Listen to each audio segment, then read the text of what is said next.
ABP news सर्वसामान्य जनतेचं खुलं। महाराष्ट्र राज्य पत्रकार संघाचे राज्य सरचिटणीस व दैनिक समर्थ गावकरीचे संपादक डॉ. विश्वासराव आरोटे यांच्या वाढदिवसानिमित्त अकोले तालुक्यातील जिल्हा परिषद प्राथमिक शाळा उडदावणे येथे शालेय साहित्याचे वितरण करण्यात आले। या कार्यक्रमासाठी मुख्याध्यापिका सौ शकुंतला आवारी यांच्या उपस्थितीत विद्यार्थी व शिक्षकांनी सहभाग घेतला। शाळेतील विद्यार्थ्यांना वह्या, पेन, पुस्तकांसारखे शालेय साहित्य भेट देण्यात आले, ज्यामुळे विद्यार्थ्यांमध्ये उत्साहाचे वातावरण होते। डॉ. आरोटे यांनी शिक्षण आणि विद्यार्थ्यांच्या प्रगतीबाबत कायम कटिबद्ध राहण्याचे आश्वासन दिले।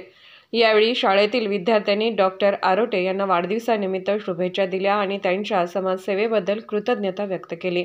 हा कार्यक्रम गावातील नागरिकांनीही मोठ्या उत्साहाने साजरा केला। अशा उपक्रमामुळे ग्रामीण भागातील विद्यार्थ्यांना शिक्षणाची प्रेरणा मिळते असे मत उपस्थितांनी व्यक्त केले।